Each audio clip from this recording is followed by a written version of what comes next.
Bienvenue dans le 56cast numéro 58. On avait pensé, enfin j'avais pensé à peut-être changer, essayer de faire le 128cast ou l'upgrader un peu, au moins le 64cast. Et puis... Le fibrecast. Et puis je me suis dit que quand même il fallait qu'on reconnaisse le nom de l'émission et que maintenant qu'on avait une identité, on allait la garder un petit peu avant d'en changer. Ouais, mais c'est con. Depuis la semaine dernière, on est quand même dans le futur, donc je pense que la moindre des choses, c'était de passer au fibrecast. À cause de Retour vers le futur ? Voilà. Le fibrecast ? Ouais. Non, j'ai rien dit, tu vas vraiment le changer, je te connais. Si, tu vois un truc, la fibre optique, enfin un truc, tu vois, c'est le futur, quoi. Bienvenue dans le fibrecast. Cette semaine, nous avons Tristan Lito de Cozy Cloud. Bonjour. Salut. Bonjour. Pour parler chiffrement. Ouais. Parce que c'est un sujet qui te tient à cœur et qui est très important, tu vas nous expliquer pourquoi. Tout à fait. Mais d'abord, je voudrais juste parler un tout petit peu de l'actualité de la publicité en ligne. Parce que, alors il s'est passé deux trucs. Il s'est passé d'abord que Bild, le tabloïd allemand le plus lu d'Allemagne, c'est nouveau, quand on va sur leur site maintenant, on a un gros non, vous ne pouvez pas venir ici car vous avez un bloqueur de pub. Et on a beau essayer de le contourner, ça marche pas, ni la page d'accueil, ni rien du tout, on ne peut plus rien voir. C'est totalement interdit aux gens qui ont des bloqueurs de pub.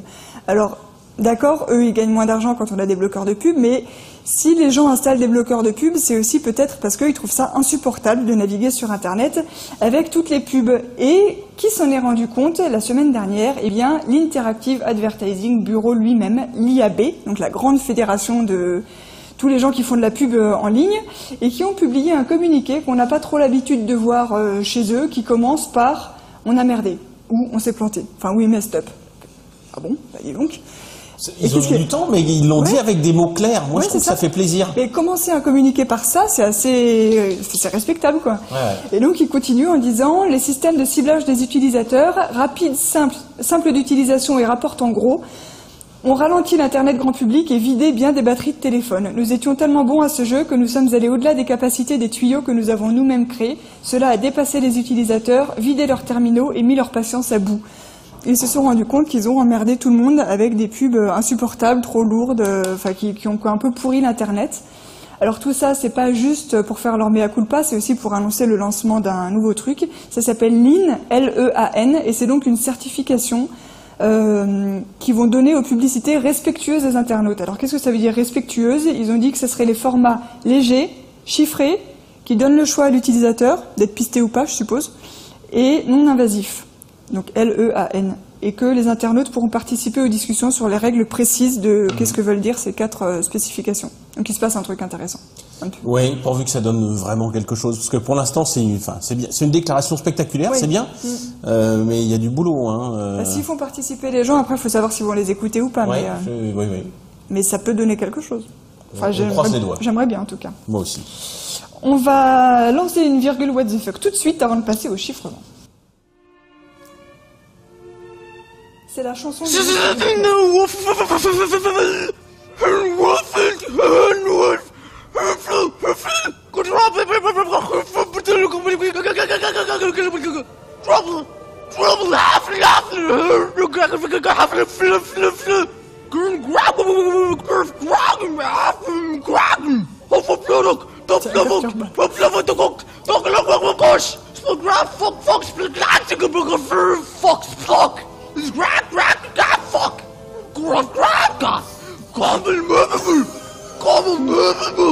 sais où on en est?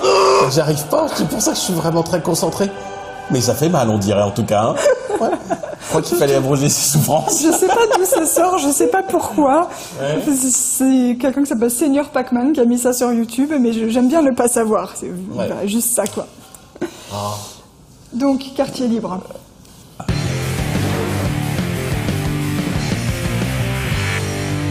Alors, pourquoi le chiffrement?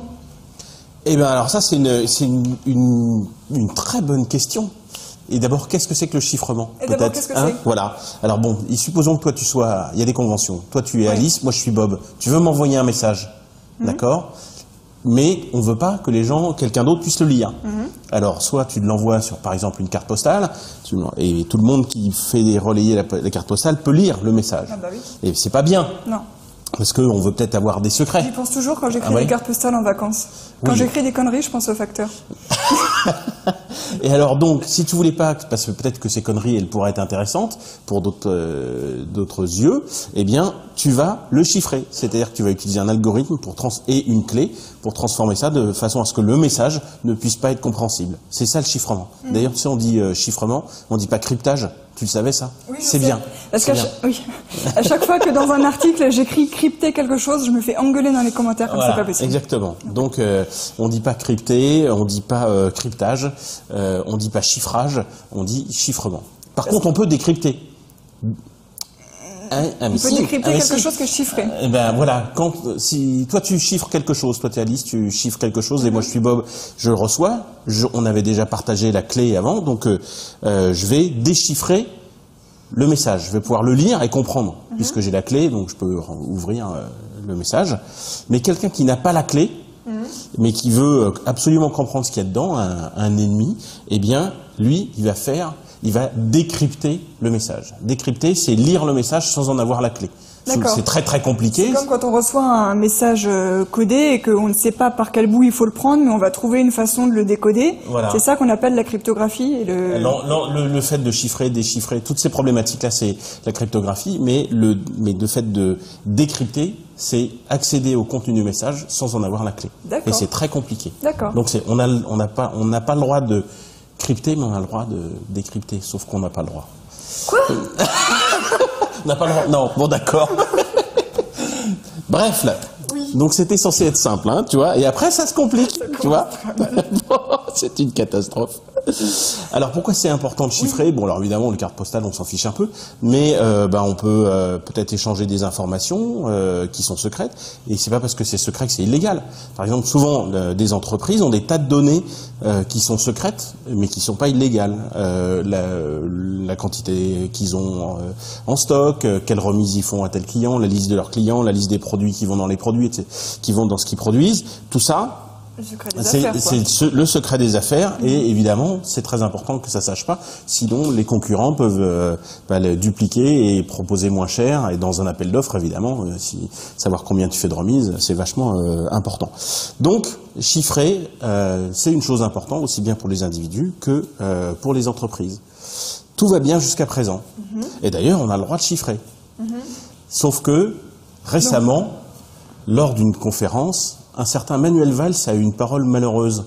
Tu voudrais pas qu'on l'écoute? Si, c'était à la Maison de la Chimie, vendredi 16 octobre, et c'était la matinée de présentation de la Stratégie nationale pour la sécurité numérique. Oui, qui était organisée par l'ANSSI, Agence nationale de sécurité des systèmes d'information. Voilà. Et il a dit quelque chose de bizarre. S'il était nécessaire de donner à nos services de renseignement les outils indispensables pour assumer leur mission dans la société numérique, mon gouvernement reste favorable à ce que les acteurs privés continuent de bénéficier pleinement pour se protéger de toutes les ressources qu'offre la cryptologie légale. La cryptologie légale. Alors voilà. C'est marrant parce que tu viens de me dire que tout le chiffrement était légal. Eh bien justement, on sent bien que là, il y a quelque chose qui titille ce monsieur Manuel Valls, qui aimerait bien en fait dire qu'il y a du chiffrement légal et du chiffrement pas légal. Ou qu'il aimerait bien rendre illégal. Oui, alors en fait, il se doute bien qu'on ne peut pas interdire le chiffrement parce qu'on en a tellement besoin que ça va s'il l'interdit, ça va poser des gros problèmes. T'imagines deux banques qui discutent des flux, par exemple, tiens, Monsieur Nito, il a fait un virement, etc. Ça, si c'est chiffré, on ne sait pas ce qui passe dedans, donc c'est sécurisé. Mais si c'était en clair, ça veut dire que quelqu'un pourra se mettre au milieu, prendre le virement, et puis multiplier par 10 le montant, voilà, ou changer de destinataire. Donc le chiffrement, si tu vois, c'est hyper important. Cela, c'est au-delà du secret des affaires. Si jamais les banques marcheraient plus du tout s'il n'y avait pas de chiffrement. Peut-être qu'ils veulent le garder pour les entreprises et l'assouplir un petit peu pour les particuliers, non? Eh ben, On ne sait pas ce qu'il a contre le terrorisme, derrière par la tête. exemple. Mais une chose est sûre, c'est qu'on a vu en fait des lois successives, la loi de programmation militaire, ensuite on a vu la loi renseignement, et puis il y a une partie qui a été retoquée au Conseil constitutionnel. Alors ça a donné lieu à la loi surveillance internationale.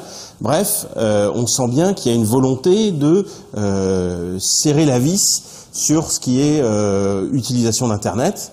Parce que ils disent, regardez, vous voyez, les terroristes pourraient converser entre eux sans qu'on le sache, et nous, on veut écouter tout Internet. Alors, ils le disent pas comme ça, mais on veut que vous soyez en sécurité, et ça passe par l'écoute d'Internet. Et donc, il faut interdire. Ça serait bien si on pouvait interdire le chiffrement. Alors, évidemment, lever de bouclier. Alors là, ils commencent à avoir une position un petit peu ambiguë. Non, mais c'est important le chiffrement. Et c'est là qu'il attribue Le chiffrement, c'est formidable, mais... Mais voilà, exactement. Le chiffrement, c'est formidable, mais il faudrait pas que des méchants s'en servent. Et donc, on commence à voir arriver des tentatives, des pressions sur des fabricants de téléphones, en particulier aux États-Unis. On a vu Cameron en Angleterre qui a fait aussi des déclarations. Et en France, pareil, on sent que le chiffrement est menacé. C'est-à-dire sur les téléphones, ils veulent faire quoi? Eh ben parce que maintenant Apple et Google chiffrent les téléphones mobiles pour qu'on puisse pas regarder le contenu sans l'autorisation de l'utilisateur. Donc si C'est nouveau ça? Ouais, ça c'est nouveau dans le nouveau Android qui vient de sortir, le 6. Eh bien il y a un chiffrement par défaut, et dans l'iPhone c'est aussi possible. Et les forces de police et services secrets disent, ah ouais, mais quand on tombe sur un téléphone comme ça, on sait pas ce qu'il y a dedans. Et donc vous comprenez, monsieur Apple, monsieur Google, c'est mal, il faut pas que ça arrive. D'accord, mais la liberté des gens, elle passe aussi par la capacité à avoir des conversations et du stockage privé. Donc on sent bien que la prochaine attaque en fait du gouvernement contre l'internet et contre les libertés, ça va être une attaque au niveau du chiffrement, probablement en disant, écoutez, le chiffrement c'est bien, mais sauf que il faut faire du chiffrement où on pourrait lire. Oui. Où le gouvernement pourrait lire. Où il y aurait une petite porte d'entrée spécialement Voilà, pour les renseignements. Une backdoor, une porte dérobée en français, où les services, eux, et en rentrant par un endroit spécial, ils pourraient lire tout ce qui se dit. Mais vous comprenez, ils changeraient pas les virements bancaires. Mais non, c'est des gens honnêtes. Mais il y a un gros problème, c'est que si on commence à donner les clés de cette porte aux services français, il est très probable que les services russes, les services chinois et les services américains, ils trouvent la porte aussi, et de toute façon exigeront de la part des constructeurs un double des clés. Donc évidemment, ça serait une très mauvaise idée. Et on en arrive justement à la même conférence où parlait Manuel Valls, à l'intervention de Benoît Thielin, président du Conseil national du numérique. Qui a aussi fait un discours qui était très bien, qui a été applaudi par pas mal. Exactement, et courageux. Allons-y. Le chiffrement, précisément, le chiffrement de bout en bout, c'est-à-dire en fait le seul qui vaille, est un levier de sécurité absolument essentiel dans l'environnement numérique. Pour les citoyens, le chiffrement rend possible l'exercice par chacun du droit au respect de sa vie privée. C'est un outil majeur au service de la confiance dans le développement du numérique dont nous avons besoin. Il permet des communications sécurisées et réduit le risque de vol de données personnelles ou de données bancaires. Il protège des milliards d'individus chaque jour contre une quantité innombrable de menaces. Mais pour les entreprises, le chiffrement constitue aussi le meilleur rempart contre l'espionnage économique. C'est un indispensable pour qui souhaite protéger ses actifs immatériels des ingérences extérieures, et on l'a vu, elles sont absolument nombreuses. Donc il commence par une ode au chiffrement. Oui, c'est bien. Fait, ouais. Ça recadre. En plus, c'est bon. En gros, il me paraphrase, sauf qu'il a fait le discours avant moi. Il conclut même que face au défi de la sécurité, le chiffrement ne peut plus être considéré comme le problème, mais comme une solution. Et donc, la suite du discours, c'est la plus intéressante à ton goût. Parce que justement, il s'élève finalement contre ces portes dérobées, contre cette crypto light qui serait légale, pour reprendre les termes de Manuel Valls, et qui permettrait à des agents du gouvernement d'écouter les conversations chiffrées. Ouais. Utilisé à mauvais dessein, le chiffrement rend plus difficile le travail des autorités publiques, j'en ai bien conscience. Pour autant, Ce débat n'est pas nouveau. Comme tout objet technique, le chiffrement est tout à la fois un remède et un poison, selon qu'il tombe entre de bonnes ou de mauvaises mains, mais il serait absurde d'envisager son interdiction ou sa limitation, ce qui revient d'ailleurs sensiblement au même, au motif qu'il peut être utilisé par des personnes mal intentionnées, car cela revient à affaiblir, je le crois, la sécurisation de l'ensemble du réseau. Ainsi, le débat sur les backdoors, ou les portes dérobées à l'intérieur des services, prend des airs de débat, je crois, d'un autre temps. Cette position n'est pas tenable. Si l'on ouvre des portes dérobées pour les bons, on les ouvre aussi aux méchants. Et on affaiblit au global la sécurité des communications de l'immense majorité des utilisateurs du réseau qui, eux, n'ont rien à se reprocher. Bon, ben voilà, ça fait. Et c'était génial qu'il ose dire ça devant Manuel Valls et puis quand même au sein même de l'organisme qui gère la sécurité des systèmes d'information de France. Ça c'est rafraîchissant et courageux. Donc j'espère qu'il sera entendu. Et mon petit doigt me dit que dans les services, on est quand même bien content qu'il ait osé dire ça parce qu'on sait bien que c'est même si c'est courageux, c'est finalement la position la plus raisonnable si on veut avoir une France qui soit pas potentiellement victime d'attaques, puisque on sait que il y a de plus en plus d'attaques de cyberguerre en fait, où on se doute que des pays étrangers vont, après avoir fait la guerre sur le sol, veulent faire la guerre sur Internet. Et on peut pas se plaindre de se faire écouter par les États-Unis, alors que eux ils protègent leurs citoyens, mais ils se permettent de nous écouter nous, et après dire qu'on va affaiblir le chiffrement. Voilà, exactement. Donc moi je voudrais dire aux téléspectateurs, si jamais un jour on se retrouve avec une nouvelle loi liberticide qui s'attaque au chiffrement, vous savez pourquoi c'est une mauvaise idée, parce qu'on a tous besoin de chiffrement. Donc soyez prêts ce jour-là à pas vous laisser faire. D'ailleurs, le Conseil national du numérique a fait des propositions sur la loi numérique dont on a parlé la semaine dernière. Bien Il y avait deux articles. Dans l'article 22, le CNN, on dit CNN ou CNUM? Ah, CNUM.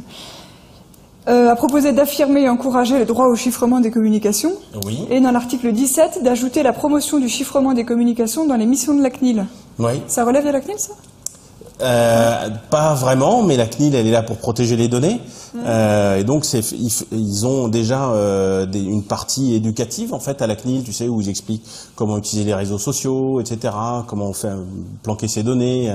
Le chiffrement est une bonne façon. Donc, si on leur disait, tenez, vous avez aussi la promotion du chiffrement qui fait partie de vos attributions, je pense que c'est une super idée. Et je pense que ça paraît assez technique et assez compliqué, le chiffrement, quand on n'y connaît absolument rien. Oui, c'est, il y a des principes généraux qui sont relativement simples, tu vois. Alice et Bob, c'est on en parle tout le temps dans le chiffrement et c'est devenu une explication classique. Et ça c'est des choses qu'on pourrait apprendre à l'école, par exemple. Et puis après, il y a des implémentations très concrètes où parfois c'est compliqué. Si tu veux chiffrer tes emails aujourd'hui, avec GPG, c'est compliqué, c'est l'enfer. J'ai toujours rien compris au système de clés publiques et clés privées. Enfin, je veux dire, j'ai compris en gros comment ça marche concrètement, comment on fait pour s'envoyer des emails. Mais le principe, je t'expliquerai. Ça me paraît super flou. Ou alors on fera ça la prochaine fois, ouais, si tu veux. Un truc un peu plus technique sur... D'accord. Enfin, je sais pas si ça te va. Ah non, mais super, ouais, génial. J'aimais bien quand tu avais fait le grand mode d'emploi de comment avoir son propre cloud et ne plus dépendre que de soi-même. Bon, écoute, je mets ça sur ma liste des choses à faire. Et voilà, donc on fait le sommaire pour la prochaine fois en direct. C'est génial. Bon, merci beaucoup pour toutes ces explications. Du coup, on va parler des missions Apollo. Super.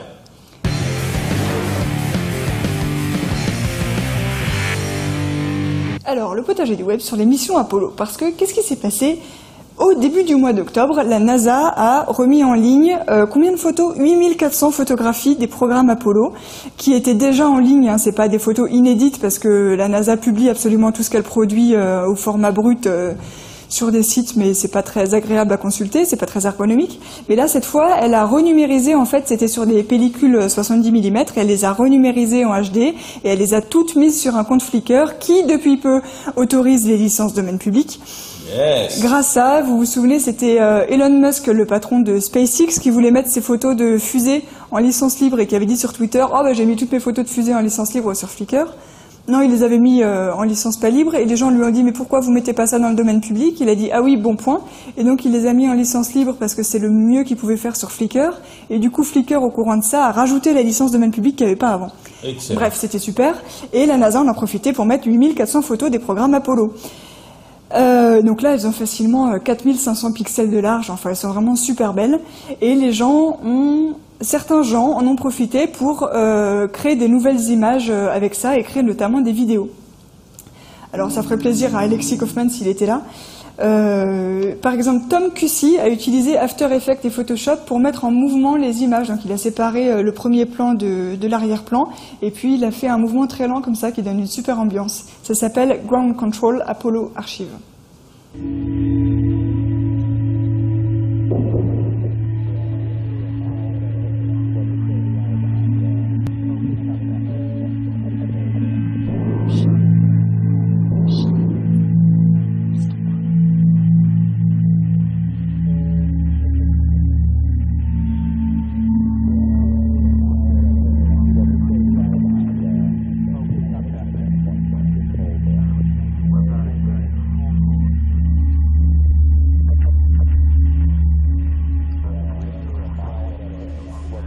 Et on a un autre internaute, Harry Sonicus, qui lui a fait sur Vimeo un film en stop motion. Donc il n'a pas trafiqué les images elles-mêmes, il les a juste mis les unes à la suite des autres en respectant un certain ordre chronologique pour refaire le voyage de la Terre à la Lune. Et ça s'appelle Apollo Mission, donc sur Vimeo. Et je vous conseille de la regarder en entier parce que c'est super.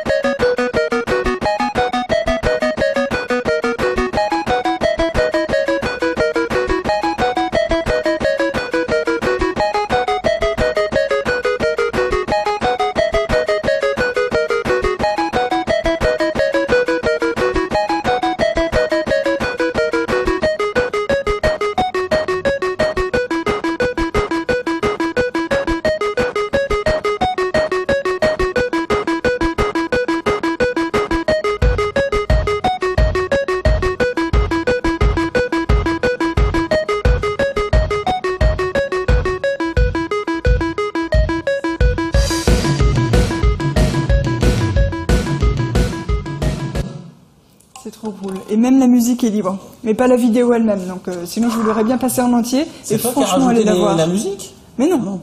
La musique est libre, mais les images sont libres, mais pas le montage, en fait. La musique libre, mais lui, le montage, peut-être qu'il n'y a pas pensé, hein. Peut-être qu'il n'est pas sensibilisé à ces questions. Bon. On va lui en toucher mais, un mot. ouais. Non, franchement, c'est super. C'est super, ça donne des frissons. Hein. Oui. Et on finit par des poils, bien sûr.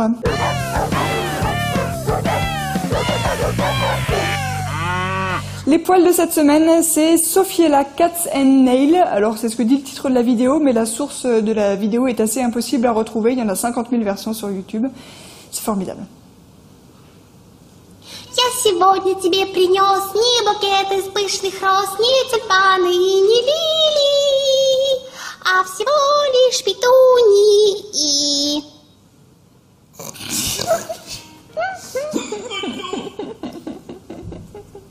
Le pauvre chat. Voilà. Bon, bah, sur ce, je me sens un petit peu comme un chat avec une fleur sur la tête maintenant. Merci Tristan pour le chiffrement et à bientôt pour l'épisode de technique ou autre chose. Si après tu m'écris un mail chiffré pour me dire j'ai pas du tout envie de faire ça. Tu sauras pas le lire. C'est méchant. Mais non, mais tu m'as dit que tu savais pas. Non, c'est vrai, je sais pas. Bon, voilà. J'ai jamais vraiment essayé en fait. Moi, je vais peut-être m'y mettre. Allez, à la prochaine. Salut. Ciao.